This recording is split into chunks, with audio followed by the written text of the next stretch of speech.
Part 1. The Wrong Number and the Even Wronger Feelings. The day everything unraveled started with a typo. Not a dramatic typo, not the kind that causes international incidents or tanks stock prices.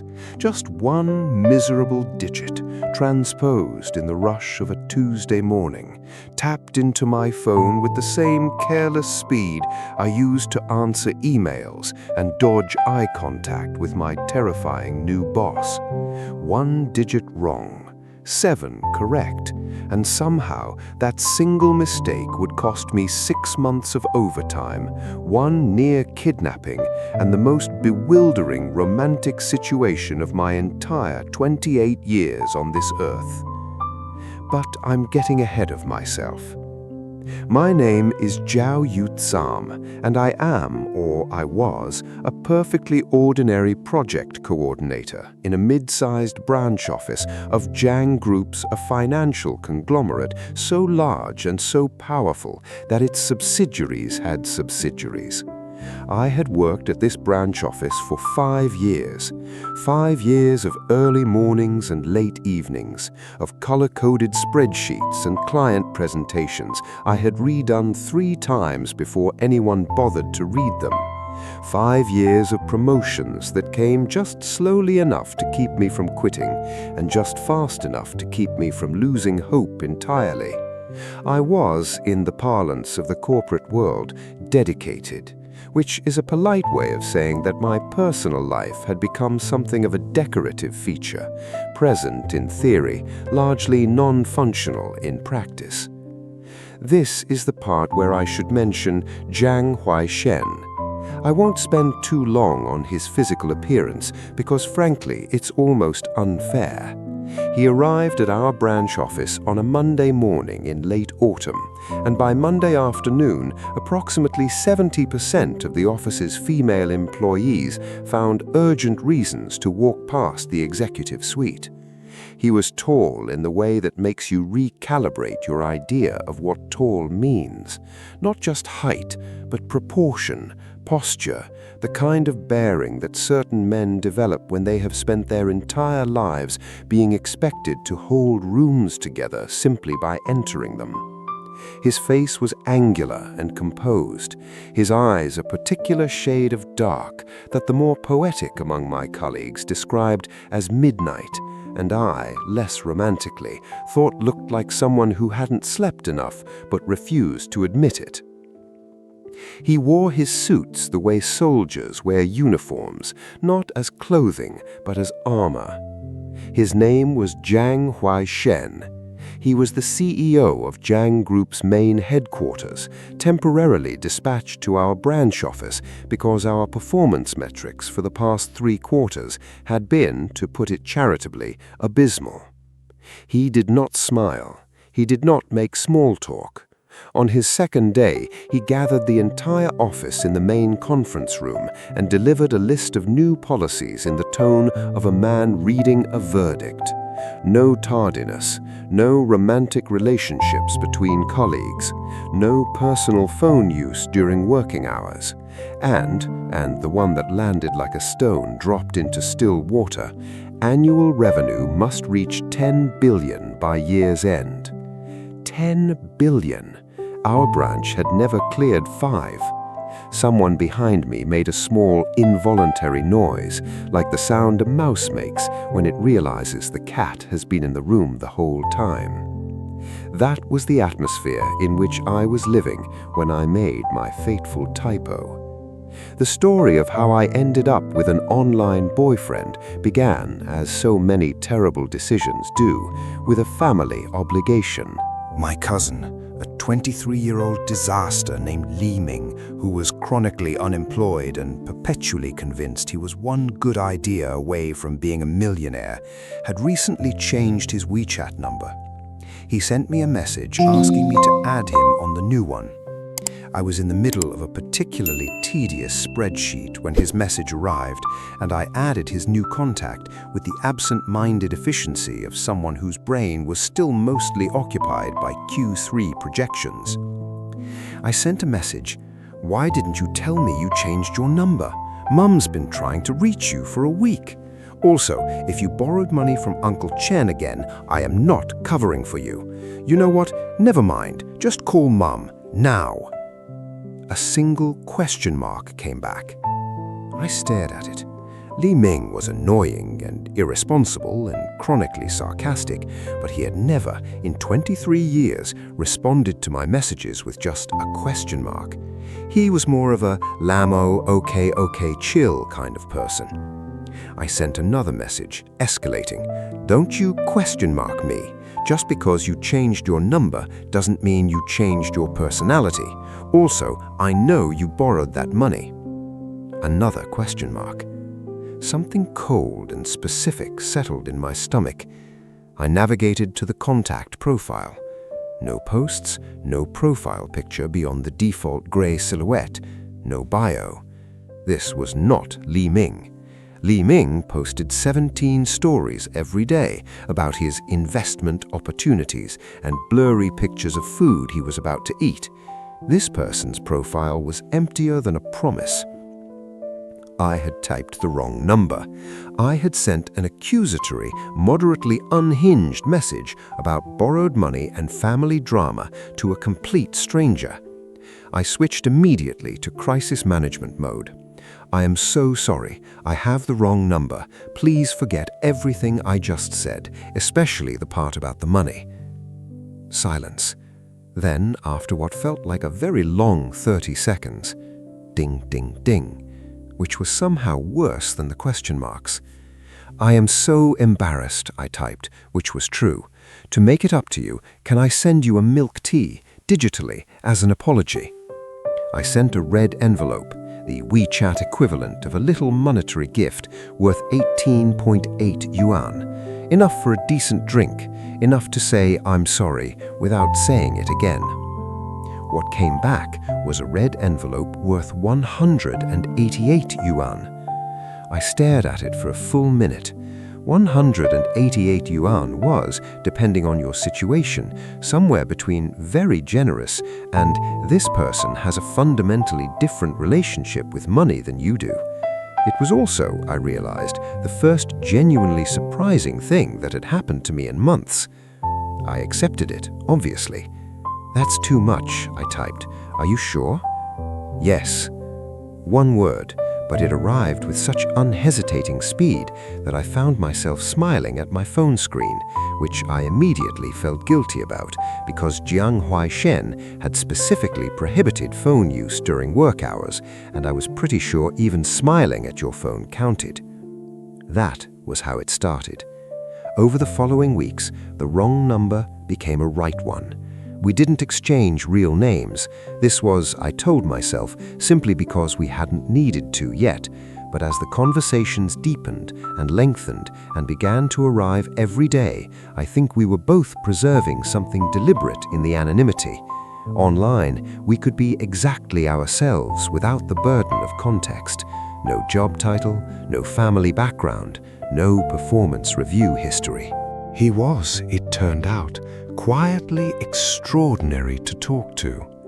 He remembered things, not just things I'd told him that day or that week, things I'd mentioned in passing weeks earlier, colors I liked, foods I preferred, a story I'd told once about a terrible first job I had in college, filing documents in a government office so hot in summer that the paper would go slightly soft by afternoon. He remembered all of it with a precision that I found alternately touching and slightly unnerving. He wasn't effusive. He didn't flood me with affirmations or heart emojis. He communicated in complete sentences, frequently in questions that made me think harder than I wanted to about things I assumed I already understood.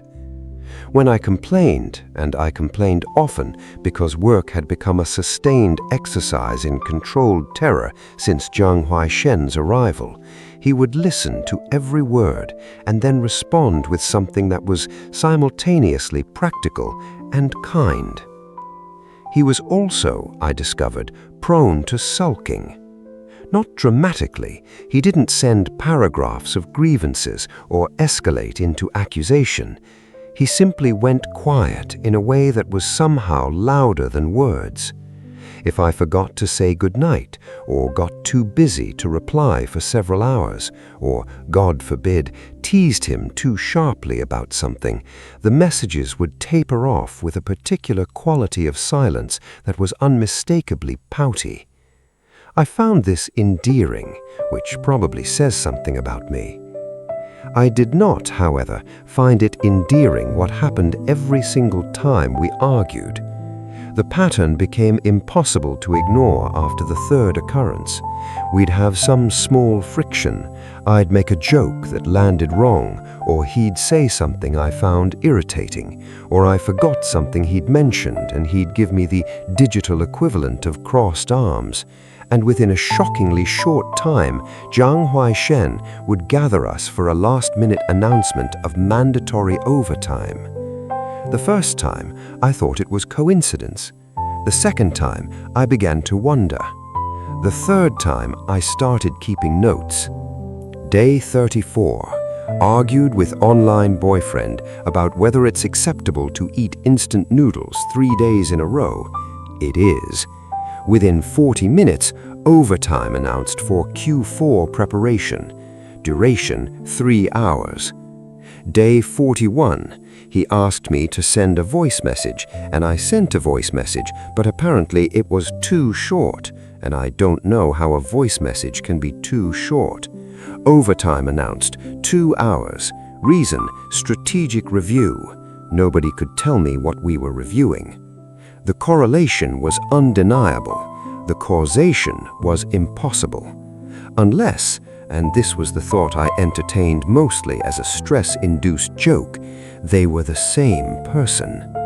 I dismissed this immediately, obviously, because that would mean my sweet, thoughtful, occasionally sulky online companion was also the man who had stood in front of our entire office and announced, with the detached tone of someone ordering a sandwich, that our livelihoods depended on revenue growth of 100% in 12 months. That the person who remembered my favorite colors was the same person who had once looked at a report I'd spent 3 weeks on and said, without breaking eye contact, "Is this the best you can do?" That would mean I had been complaining extensively and colorfully to my ice-cold tyrant of a boss, No, impossible. I shelved the thought and sent a breakup message instead. Here's the thing about breaking up with someone over text when you've never actually met them. It feels simultaneously too small and too large. Too small because it's just words on a screen, insufficient container for something that had become genuinely important to you. Too large because you're doing it cold, without the softening effect of eye contact or physical presence, and you can see the exact moment the message is read. I typed, "Every time we fight, I end up working overtime. I know that sounds insane, but I think we might be cosmically incompatible. Our birth charts probably clash terribly. I'm sorry, I think we should break up." I added, "You genuinely curse my work schedule. Please understand." I sent it. I felt immediately terrible. Then, before I had finished feeling terrible, the announcement came. All staff, due to revised financial projections, the following salary adjustments will take effect. I grabbed my phone and typed, See what just happened? This is what I mean. I am so sorry, but I also really cannot afford a pay cut. Goodbye. Delete my number." The response came in under 30 seconds. "I don't agree." 2 words, steady as a closed door. I stared at my screen. Before I could figure out what to do with this information, Assistant Secretary Lee was weaving through the office cubicles with the focused energy of someone on a mission, stopping at each desk, examining, moving on, until he arrived at Xiao Ning's workstation and stood very still. "Please bring this pen and come with me to the director's office." The pen in Xiao Ning's hand was mine. I had lent it to her the previous afternoon because she'd run out of ink. It was the fountain pen, the one my online companion had sent me, shipped carefully in a small padded box with a note that said only, "For you, keep it close." I had, that morning, not kept it close enough. Xiao Ning walked behind Assistant Secretary Li into Jiang Huaishen's office with the expression of someone walking toward a firing squad. The rest of us watched them disappear behind the frosted glass door and then exhaled. Part 2. The truth, the overtime, and the catastrophe. Dinner at Bai He restaurant was exactly as extraordinary as you'd expect from a man who once looked at our company's 5 billion annual revenue target and said, quietly, "Double it." The restaurant occupied the entire 14th floor of a building that seemed designed primarily to make you feel the weight of your own financial insignificance. White tablecloths, candles that were not decorative but actually provided light, a menu that didn't list prices because if you needed to ask, you couldn't afford to eat there. Jiang Huaishen sat at the head of the table with Xiao Ning beside him. She wore jewelry that caught the light in ways that suggested it had been selected specifically to catch this light in this room at this table. He looked at her with an expression I had never once seen on his face in the office, something unguarded, almost paternal in its indulgence, like a man watching someone he's chosen to protect navigate a world he has already decided to make gentler for them. It was, objectively, very romantic. It was also, from where I was sitting, moderately unbearable. Not because I wanted him, obviously not. I barely registered Jiang Huaishen as a person most days. He was more of a weather system than a man, something you checked for signs of gathering storms before deciding what to wear. You didn't want to date a weather system. But I did notice for the first time how tired I was. Not the ordinary workplace tiredness that caffeine addresses, but something deeper. The weariness of someone who had been running hard toward a finish line that kept being redrawn. I was nursing this thought and a glass of sparkling water when Xiao Ning disengaged from a cluster of newly devoted admirers and walked toward me with an expression I recognized as the expression of someone who wants a favor. "Yuetsam Jie," she said. The Jie, older sister, was very soft, very careful, the kind of honorific used when you want warmth without familiarity. "Everything all right?" A small pause. "About the pen I borrowed yesterday." I looked at her. Was there a problem? No, Director Jiang didn't mention it. She hesitated, her fingers tucking a piece of hair behind her ear. It wrote beautifully. I was actually wondering, would you sell it to me? I thought about the pen. I thought about the careful handwriting inside the box it had come in. I thought about 2 words, "I don't agree." "Don't worry about it. Keep it. We just broke up anyway. No point holding on to things." Her eyes did something complicated. "You broke up with someone?" "Online. It's fine." "Was it because of—" She stopped. "Never mind. I'm sorry to hear that." She asked me a few more questions. What did he look like? Did I know anything about him? And I answered honestly. I didn't know what he looked like. That was the point. We were both abstract to each other, which was either the purest form of connection or a very romantic self-delusion, depending on your perspective. I told her he was kind. I told her he was occasionally infuriating. I told her about the sulking. She listened with a focus that I would only later recognize as something other than friendly interest.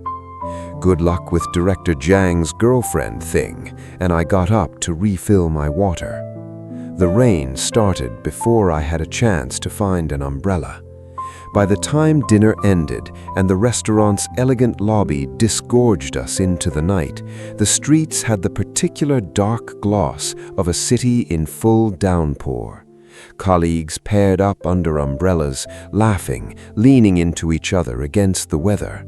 Cars pulled away. The crowd thinned. I stood in the doorway watching the rain and conducting a grim inventory. No umbrella. Approximately 35 minutes from home by subway, plus a 20-minute walk through a neighborhood whose sidewalks were currently doing their best impression of shallow rivers. "Let me drive you home." Assistant Secretary Lee was beside me, umbrella already extended, tilted slightly in my direction. He was, I noticed, for what might have been the first time, not unpleasant-looking when he wasn't standing 2 feet behind Jiang Huaishen, radiating professional severity. "Oh, thank you, that's very kind." In the car, he asked the kind of questions that exist between getting to know you and something more focused. How long had I been at the company? Did I have a boyfriend? What were my career goals? I answered, 5 years, recently single, sort of. I'd like to stop being afraid of the Monday morning meeting. He laughed at that, actually laughed, which I hadn't realized he was capable of. Then he said carefully, "Ms. K, the team leader position is opening up when Xu Wanru goes on maternity leave. I think you should be the one to fill it." I looked at the rain sliding down the passenger window. "You're not saying this because I'm convenient to favor, are you?" "I'm saying it because you've earned it, and everyone in that office knows it." A pause. "Even those." He left the "even those" carefully unspecified. I thanked him and meant it. The week that followed demonstrated comprehensively that promotion by merit and promotion by proximity were not the same thing, and that Xiao Ning had decided, consciously or not, to confuse them. The joint project was straightforward enough on paper. She would handle the first half of the market analysis, I would handle the second. Together, the 2 sections would constitute our major deliverable for Q4 strategic planning. Simple, clean, collaborative. What actually happened was that Xiao Ning's section contained an error, not a small one, not the kind you catch and quietly fix, but the kind where you'd used last year's baseline figures instead of current year projections, which is roughly equivalent to navigating by a map of a city as it existed 3 years ago. The numbers didn't match, the conclusions didn't follow, and the error, if submitted, would have reflected poorly not just on her, but on our entire department.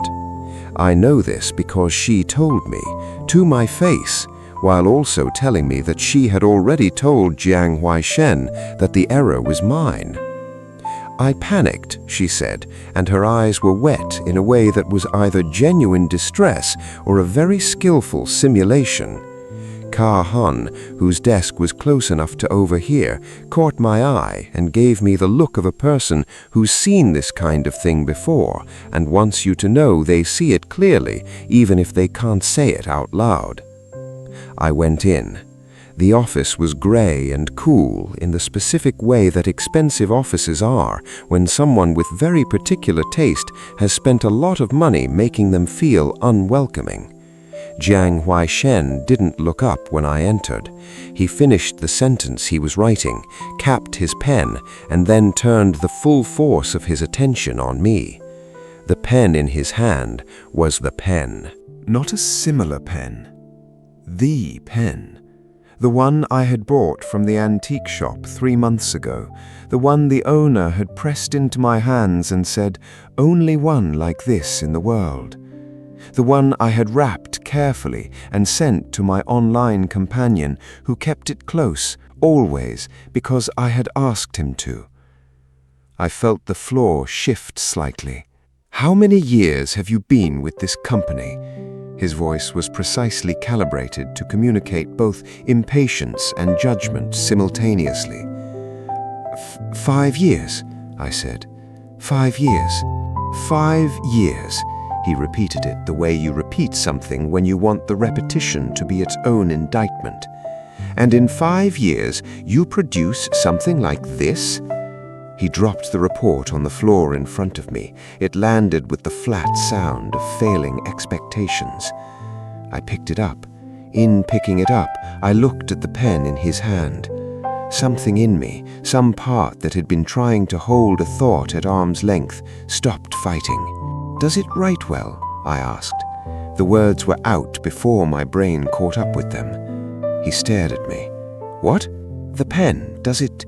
Don't ask questions that aren't your business." He started to say something else, then stopped, looked at me differently. "There's a smell," he said, and his voice had changed texture slightly, still cold but with something cautious underneath it, like a door that has been pushed slightly ajar. "Medicated oil," I said. "I use it when I'm tired to stay awake." "There's a scent like," he said, and again stopped. His fingers went to his temple.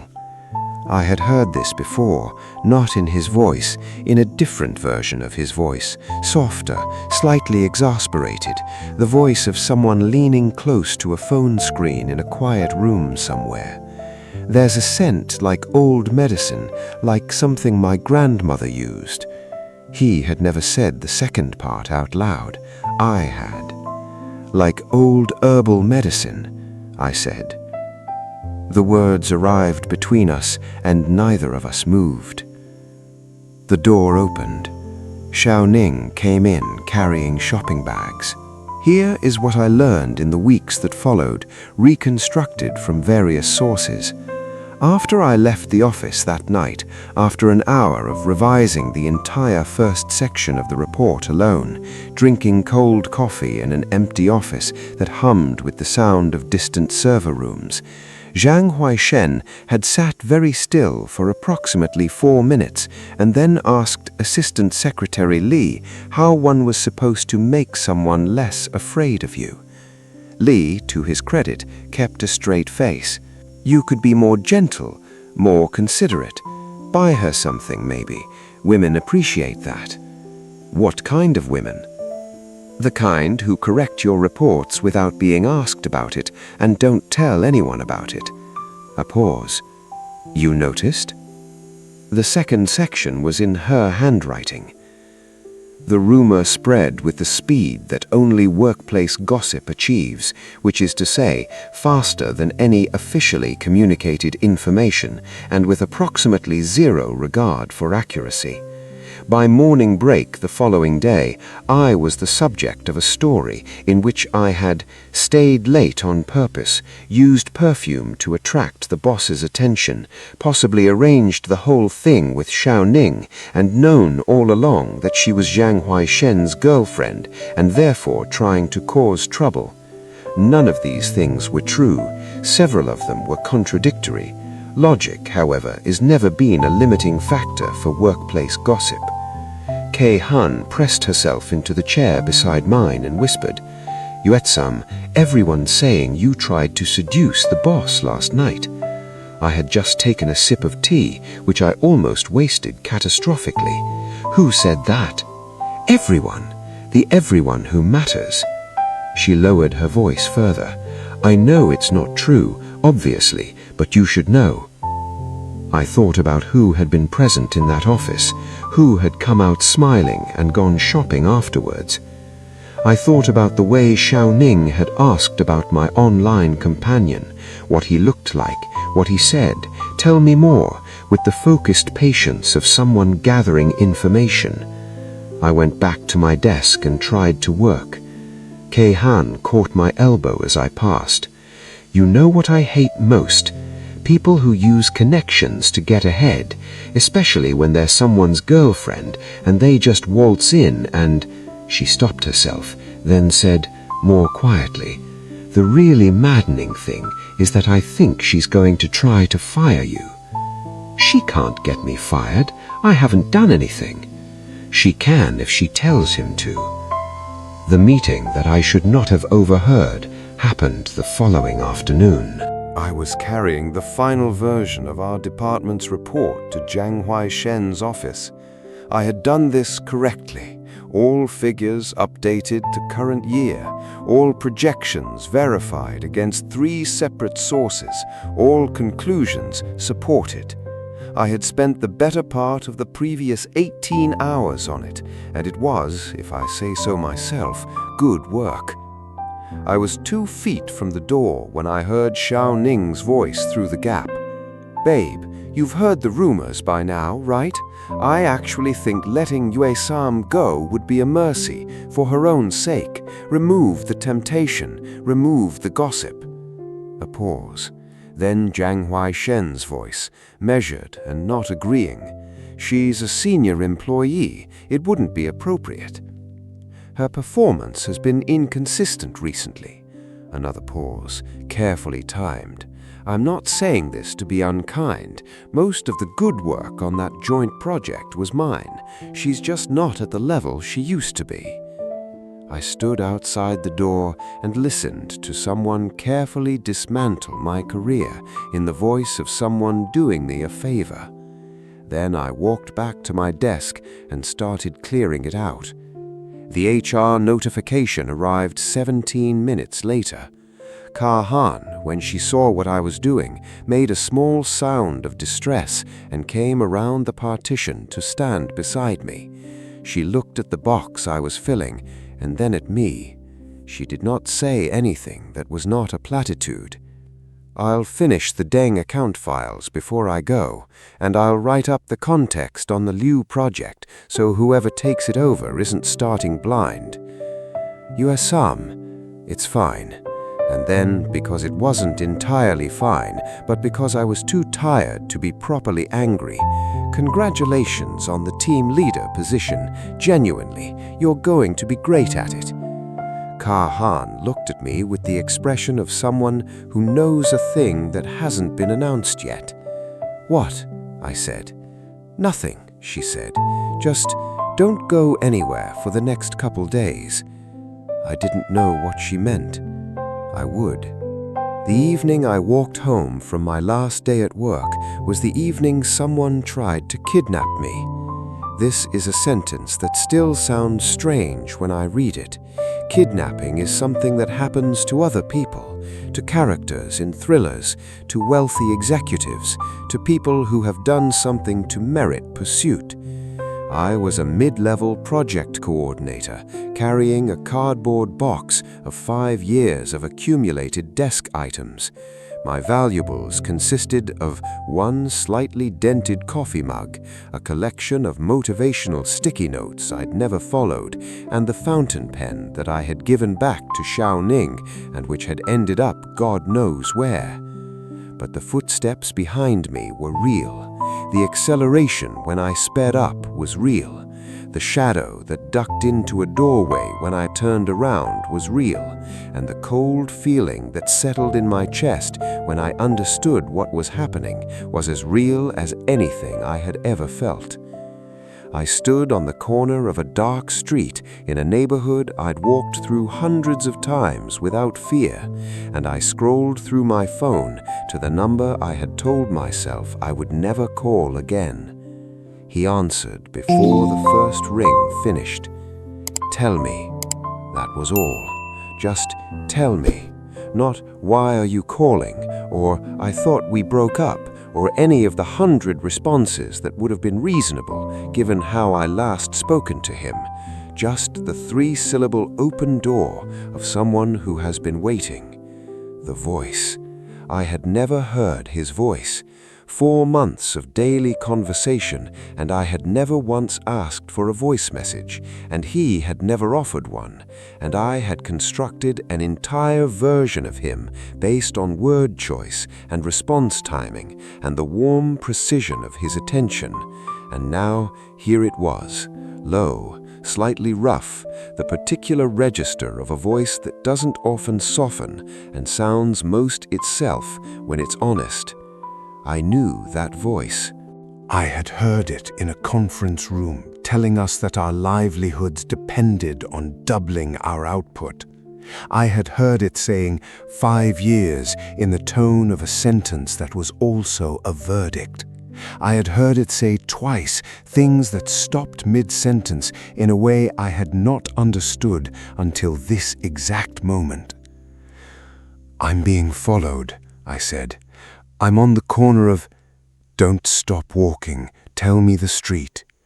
"Go away road, near the old post office. It's—" "I'm coming. Don't stop moving. Keep talking to me." He was calm in the way that is not the absence of urgency, but the presence of the kind of control that comes from knowing exactly what to do. He kept me talking. He asked me to describe the street, the lighting, the number of people around. He said nothing about the fact that I had broken up with him 72 hours ago. He said nothing about the 5 months of messages in which I had described him colorfully as a tyrant, a demon king, a man who had apparently never experienced joy in any form. He said, "I'm almost there." And then someone's hand closed over my face. Part 3. The truth about everything. The police station at 11 at night has a specific quality of fluorescent light that makes everyone look like they're still processing something they haven't finished processing. Jiang Huaishen sat across from me in the waiting area while the detective collected my statement. The statement itself was brief. I had been walking home. I had been followed. I had been put in a car. The car had been stopped by, and here I had paused, looking at Jiang Huaishen, who was looking at the middle distance. A friend. The detective had written "a friend" without apparent reaction. The name that eventually emerged from the apprehended driver was Xiao Ning. I don't know if I was surprised. I think I had been adding something up without knowing what I was adding, and when the total was finally visible, it was less a shock than a sad recognition. She had wanted something, a place in a world that wasn't going to be slow about letting her in, a foothold in territory that required leverage to enter. She had used what she had: proximity, information, a carefully constructed image. She had made errors that cascaded into worse errors, and when the situation had begun to unravel, she made the worst error of all. None of this made what she'd done acceptable. It simply made it comprehensible. "You look like you're processing something," Jiang Huaishen said. "I'm fine. You keep saying that, because I keep meaning it." He looked at me for a moment. "What she did, I don't want to talk about her right now." I meant it gently. "I'm tired, and I'd like to go home. Can we table the Xiao Ning conversation for never?" The corner of his mouth did something. "Get in the car." "I live 15 minutes from here. I can—" "Get in the car." There is a certain tone of voice that isn't really a command. It's a question that has already decided its answer is yes. I had encountered this voice before, in a different register, through a phone screen. I knew its texture. I got in the car. The drive was quiet in a way that had weight.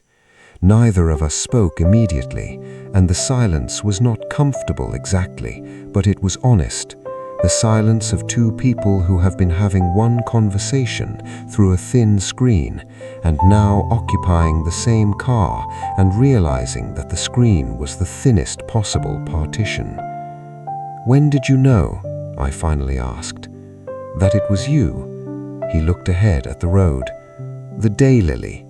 "The what?" "You mentioned it once, that your grandmother used to grow them in the garden, and you would sometimes put them in your tea. It's an unusual thing to say. And then Xiao Ning came in with your pen, and the pen was—" He stopped. "I sent that pen to one person." I looked at his hands on the steering wheel. I thought about a cardboard box at an antique shop. I thought about writing, "For you, keep it close," on a small card and thinking it was a manageable gesture. "I looked for you," he said quietly, "for months. I knew you were somewhere in the company. I just couldn't—" A pause. The phone number was from a shared contact directory, but the name was masked. I kept trying to narrow it down. You were having me tailed? No, very direct. I was paying attention. There's a difference. Is there? Yes. He glanced at me briefly. Surveillance is about control. Attention is about... He stopped himself again. It's different. I thought about all the times I had complained to my phone about the terrible new boss who had descended on our office like a particularly well-dressed storm system. I thought about how he had never once hinted, never once broken character, never once allowed the online conversation to contaminate the professional reality. You knew I thought you were awful, I said. You thought my professional choices were harsh. That's different from thinking you're awful. I used the word tyrant twice, more than twice, 4 times. He said this with a steadiness that suggested he had at some point counted. I looked out the window. The city passed in fragments, lit windows, rain-damp streets, the orange reflection of streetlights on puddles. A city continuing its business, indifferent and beautiful. You made the whole company do overtime every time we had a fight. Work performance was genuinely declining. That's not an answer. A pause. When I'm frustrated, I work. It's the only productive thing I know how to do with it. So your entire workforce suffered because we argued about instant noodles. The instant noodle argument was its own category. That was about your nutrition. I turned to look at him fully. He was looking at the road with the absolute concentration of a man who is focusing very hard on not smiling. Jiang Huaishen, I said. You're ridiculous. Possibly. You are absolutely ridiculous. You made 400 people work overtime because I forgot to say goodnight. They completed 17% more deliverables that quarter than the same period last year. That is not the point. No, he agreed, it isn't. We drove in silence for another minute. Then he said, I told them the salary reduction was a mistake before you ask. I know. You announced it right after I told you we were breaking up, which I found, I searched for the word, alarming. I was already planning to reverse it. The timing was coincidental, mostly. The house he drove us to was not the kind of house I had imagined when I'd constructed a mental image of Jiang Huaishen's private life. I had imagined something aggressively minimalist, or clean lines and negative space, a home that looked like a very expensive hotel lobby. What I found was a villa that was large and well-appointed, but with a layered quality of a place that has actually been lived in. Books on surfaces, a coat draped over a chair that hadn't made it to the closet, a kitchen that showed signs of genuine use. It was the kitchen that surprised me most. Not tidy in the performative way of someone who never cooks, but tidy in the functional way of someone who does. You cook? I asked. Sometimes. He set my cardboard box of desk items on a side table with a matter-of-factness that suggested it had already been decided that the box was staying here. There's a bathroom on the 2nd floor. The housekeeper brought clothes. Your size, blue mostly. He moved to pour water, his back to me. I stood in his kitchen, holding the strap with my bag, looking at a man I had spent 6 months describing as a machine and discovering that machines don't remember the color you said you liked in an offhand message at 11 o'clock on a Wednesday night. We broke up, I said. I didn't agree with that. You can't just not agree with a breakup. He turned around. There was something in his expression that had not been in it before, or perhaps had always been there, and I had simply been too preoccupied with surviving the professional version of him to see the personal one. Jiang Huaishen, I said. You can stop using my full name. What should I call you? He looked at me for a moment. Whatever you called me before. I thought about the names I had used for him in the online context, the warmth of them, the easiness, the way that version of him had fit so neatly into the space that my real life had left empty. "That feels very strange now," I said honestly. "Good strange or bad strange?" I thought about it. "I don't know yet," I said, which was the most honest answer I had. He seemed to find this acceptable. He pointed at the stairs. "Go shower. I'll have food sent up." "I'm not hungry." "You haven't eaten since lunch." I paused. "How do you know that?" "Your lunch break was 12 minutes. You can't eat a proper meal in 12 minutes. "You were watching my lunch break?" "I was aware of it." He made a small motion towards the stairs. "Go." The silk sleepwear laid out on the bed was the precise shade of rose pink that I had mentioned once to my online companion, not as a preference exactly, but in the context of a story about a birthday gift I'd received as a child that I kept for years longer than was practical because of the color. The kind of thing you say and then forget you said because it's too small to remember and too specific to invent. He had remembered it. The I sat on real the story, what I haven't told you yet, the part that took me longer to understand, is the part about Jiang Huaishen, stories above the city, looking out at the particular quality of light that exists between 2 and 3 o'clock, when everything is too bright and slightly overexposed. He told me about being 15 and the world going very suddenly quiet. He told me about the woman who arrived 6 months later, efficient and certain, and the child she brought, who was 1 year younger, and who had been, for many years, the threat Huaishen couldn't see clearly and couldn't name. He told me about the company, the way it was built by 2 people together, the way it carries the ghost of that partnership in its architecture, its culture, the particular decisions his mother made that are still embedded in the way things work. He told me about having to be better than good enough, not because he was ambitious, but because the alternative was losing the last material evidence that his mother had been here, had built something, had mattered. He told me this without making it into a request. He wasn't asking for sympathy. He was just telling me. The way you tell someone a thing when you've decided they're the person you want to tell. I said, "You could have been different." "Different how?" "Angrier, more closed off. A lot of people with that..." I thought about how to say it. "A lot of people don't come out of that kind of thing still capable of paying attention to other people." He considered this. "I had my mother's example," he said finally.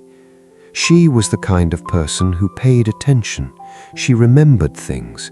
She made people feel..." He stopped.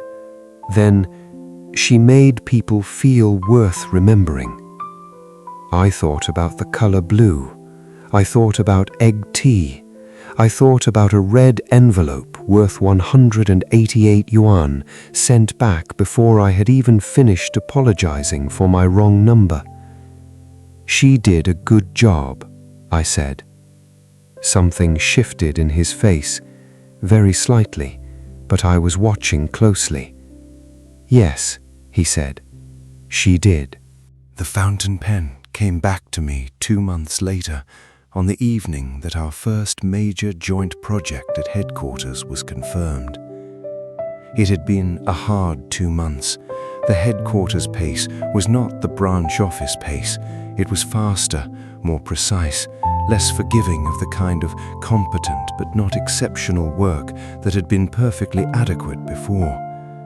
There were meetings where I was the least experienced person in the room, presentations where I could feel the gap between what I knew and what was required, And more than once, I sat in the afternoon quiet of the project room, looking at a document full of corrections in red, and thought very seriously about whether I had overestimated myself.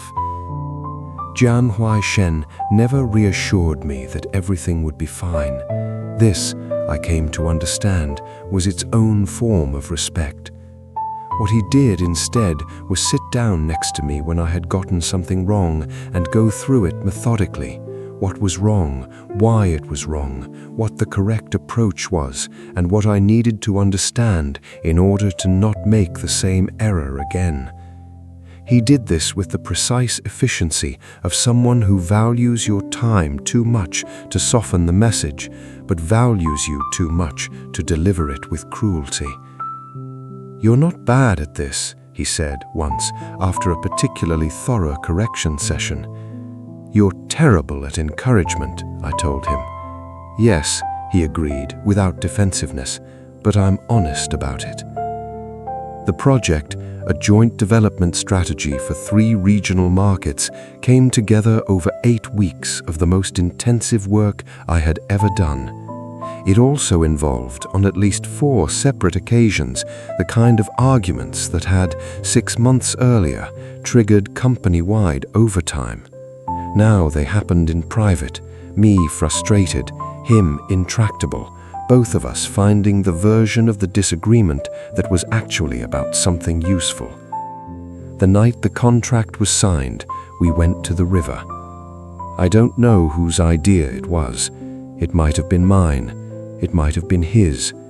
By that point, the line between my idea and his idea had become difficult to locate, the way it does when 2 people have been having the same ongoing conversation for long enough that the thought starts in one place and finishes in another. He handed me the box without preamble. The pen was inside. The date on the nib cap was mine, my birthday, carved in a hand I recognized as deliberate and careful. I had looked at this pen 100 times and never noticed because I am mildly farsighted and too proud to wear my glasses at work. I turned the pen in my hands. The engraving was small and very precise, the kind of attention you give something when you intend it to last. "I gave it to Shaoning," I said. "I know." "Then it went wherever it went." "I had it sent back." He said this as if this were a simple logistical problem that had been solved. "You shouldn't have given it away in the beginning. I thought we'd broken up." "I told you I didn't agree." "You can't just—" I stopped. I had this argument before. I had, in fact, lost this argument before. "Fine," I said. He looked at me. "Fine," he repeated. "Fine, you don't agree with the breakup, and I'm not giving the pen away again, and we're standing by a river at night in a city that's very lit up, and—" I exhaled. "And I think I'm in love with you, which is extremely inconvenient." The quiet that followed lasted approximately 4 seconds. "Inconvenient how?" he asked. "Because I'm still figuring out whether I'm going to be able to hold my own in that building up there, and being in love with the person who runs the building makes the self-assessment complicated. You held your own on this project." "That's one project." "Yes," he said, "the first of many." He said this with the same quality of certainty that he'd used when he'd answered, "I don't agree," not as a prediction, but as a statement of existing fact, the kind of certainty that isn't about him. The river was doing what rivers do, continuing.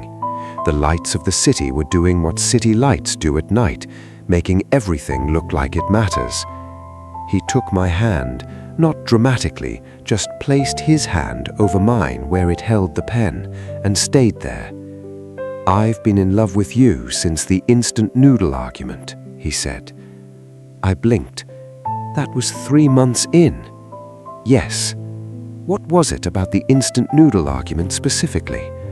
He thought about this with the seriousness he applied to everything. You argued that 3 consecutive days of instant noodles was acceptable on the grounds of variety of flavor within the category constituted sufficient dietary diversity. That's a defensible position. It is a ridiculous position.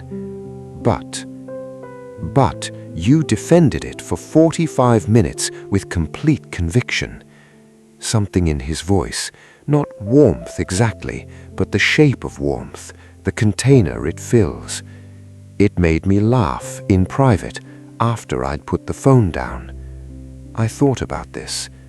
You laughed. Yes, you laughed at me. I laughed because of you. He looked at the river. There's a difference. Epilogue. What remains? Here is what the story looks like from the outside 2 years later. Ka Han is a very good team leader. She is direct, fair, and has an instinct for the moment when a team member is struggling before they've admitted it to themselves. Under her management, the planning department's quarterly numbers exceeded target by 19%, which is the kind of result that gets noticed. She texts me sometimes late on Friday evenings to report accomplishments with the energy of someone who is still slightly surprised by what they're capable of. I always respond with some variation of, "I knew this would happen," because it's true. Xiao Ning was processed through the legal system with the thorough efficiency that Jiang Group's legal team brings to all problems it finds worth solving. I did not go to see her. This was not about cruelty or indifference. It was about understanding that certain stories end when the last page turns, and going back to walk through the pages again serves no one. She had wanted something badly enough to make choices she could not unmake. The consequences were hers to carry. I think about her sometimes, not with bitterness, but with the particular quiet sadness of someone who has seen what it costs to want too hard in the wrong direction. Assistant Secretary Lee was promoted 6 months after everything happened. He had, it turned out, been quietly ensuring that certain critical pieces of information reached certain people at certain moments, not interfering exactly, but holding the door open at strategic intervals. He is now Senior Director of Operations and still has the expression of someone who finds emotions mildly inefficient but has made peace with their necessity. The headquarters building became, over time, less of a foreign country. I learned its language, the pace, the precision, the particular standards it applied, and why. I made mistakes. I corrected them. I made better mistakes.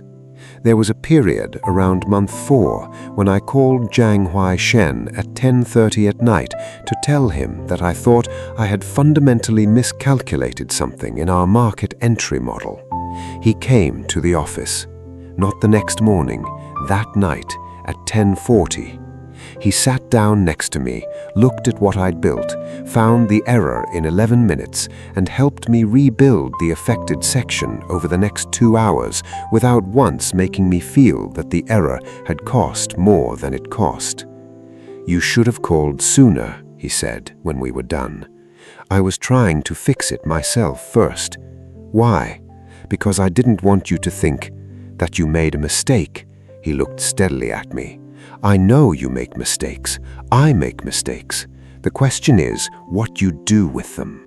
I thought about a report thrown on the floor. I thought about how much that memory had changed texture since I understood the full context of the person who had done it. "You threw my report on the floor," I said. "I did. You were unkind.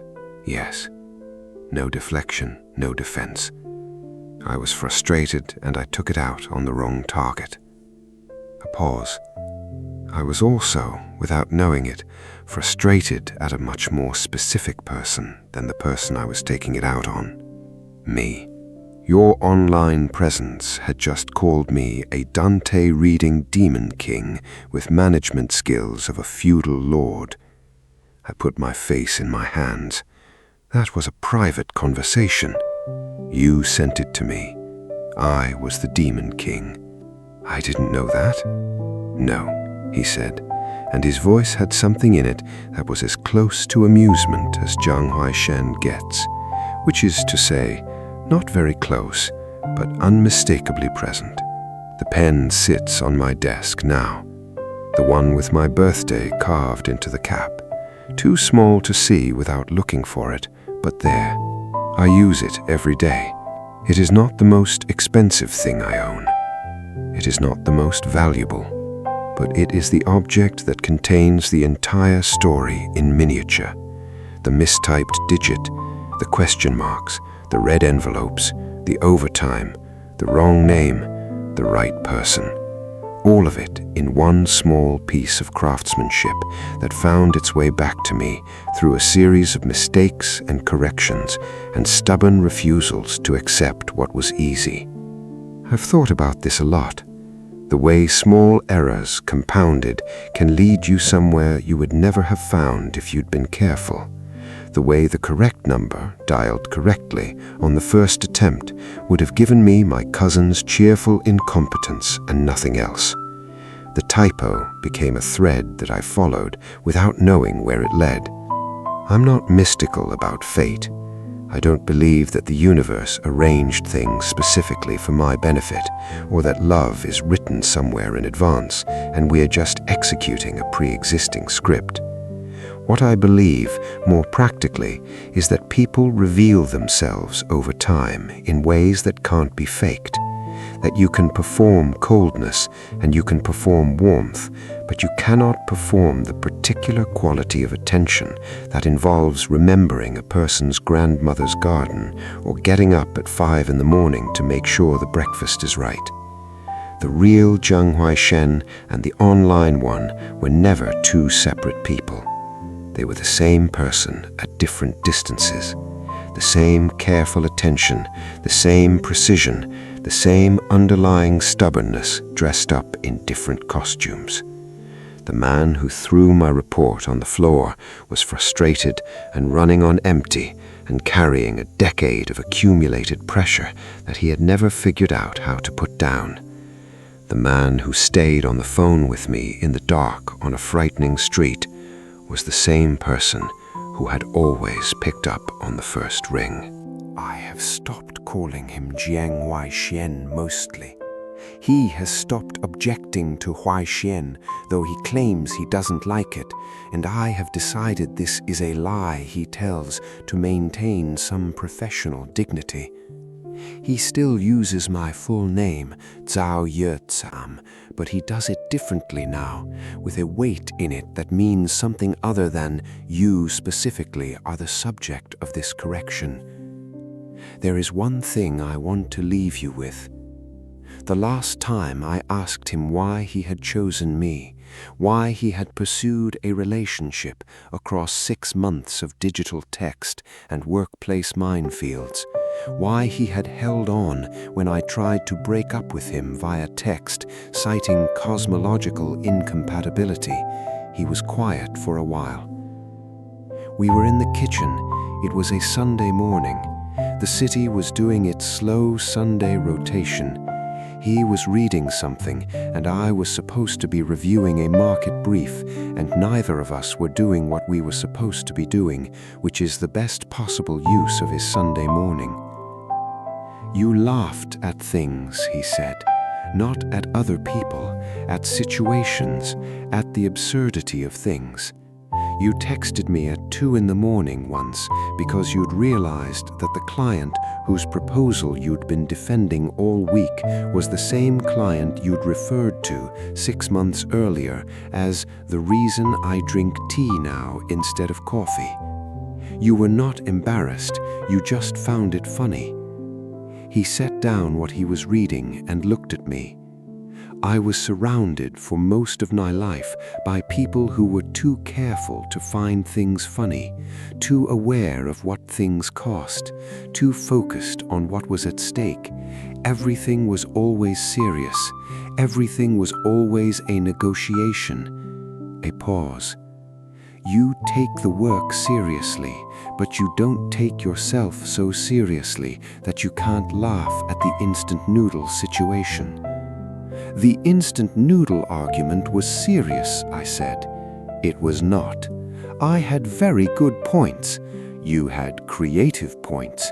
He reached over and took my hand with a casual completeness of someone for whom this gesture has become as automatic as breathing. I still think about the night I typed the wrong number. How close I came to noticing and correcting it before I sent the message. How differently everything falls if I'd caught my mistake, added Li Ming properly, sent my harangue to the right cousin, and gone back to my spreadsheet.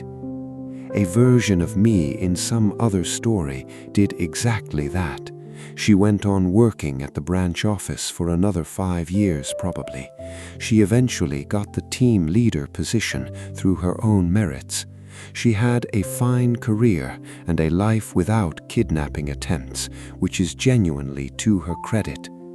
But she also never heard the voice that picked up on the first ring, never got the red envelope worth more than she'd expected, never met the person who remembered without being asked that she had once mentioned in passing that she liked the color blue. 1 digit, 7 correct. Sometimes the mistakes are the map.